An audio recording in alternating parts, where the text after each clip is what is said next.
Rudyard Kipling, How the Camel Got His Hump. Now I will tell you how the camel got his hump.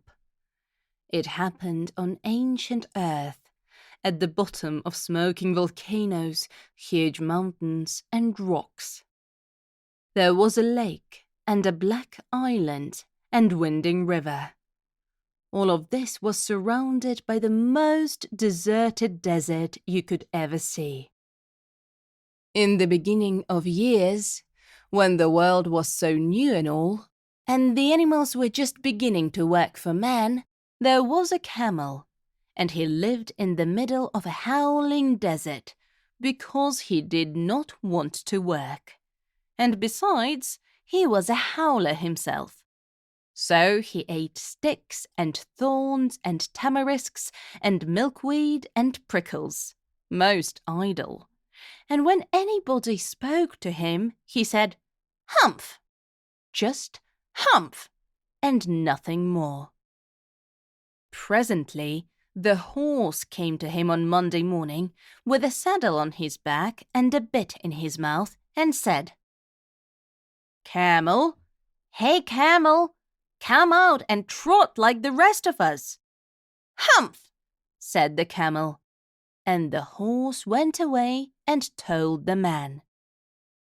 Presently, the dog came to him with a stick in his mouth and said, "Camel, hey camel, come and fetch and carry like the rest of us." "Humph!" said the camel, and the dog went away and told the man.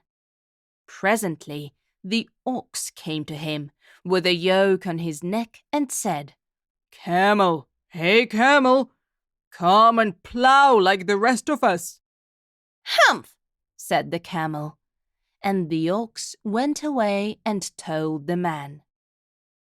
At the end of the day, the man called the horse and the dog and the ox together and said, "Three, hey three, I'm very sorry for you, but that hump thing in the desert can't work, or he would have been here by now. So I am going to leave him alone, and you must work double time to make up for him."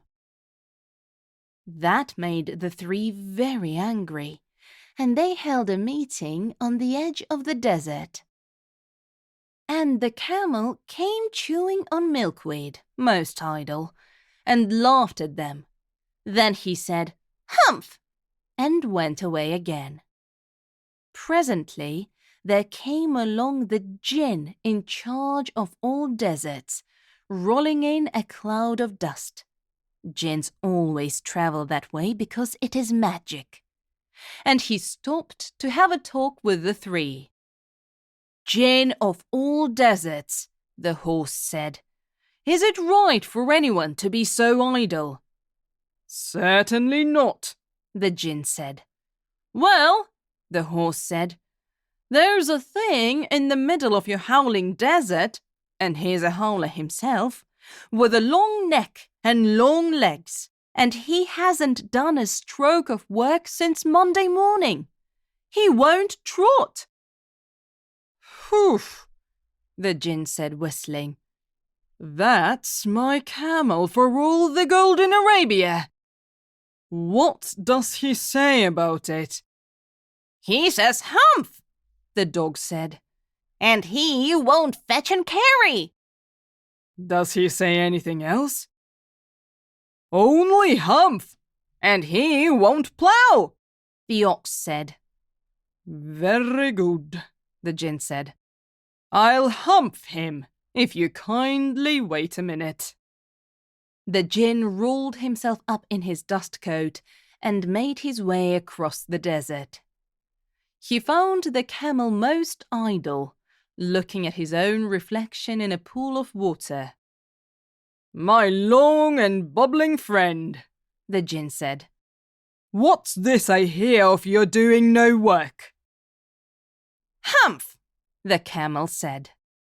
The djinn sat down with his chin in his hand and began to think a great magic, while the camel looked at his own reflection in the pool of water.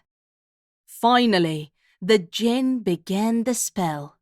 First, he drew a line in the air with his finger, and it hardened.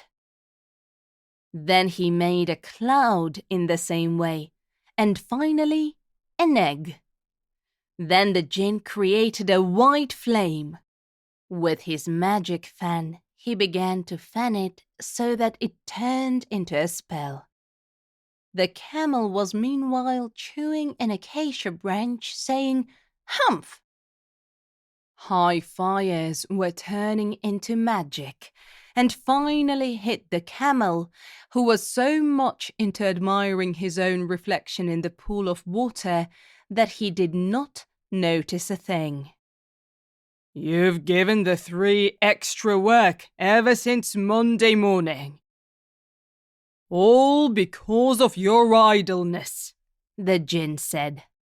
And he went on thinking magics with his chin in his hand. "Humph!" the camel said. "I shouldn't say that again if I were you," the djinn said. "You say it too often. Bubbles, I want you to work." This djinn of all deserts was one of the kindest djinns who wouldn't hurt a fly. That is why he was patiently waiting for the camel to answer. But all he said was, "Humph!" And the camel said, "Humph!" again. But as soon as he had said it, he saw his back that he was so proud of, puffing up into a great big lolloping hump. "Do you see that?" the djinn said. "That's your very own hump that you've brought upon your very own self by not working. Today is Wednesday, and you've done no work since Monday. Now you are going to work." "How can I?"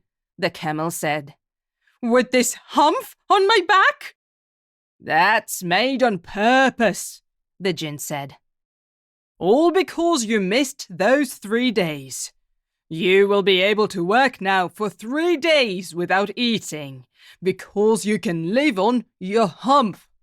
And don't you ever say I never did anything for you.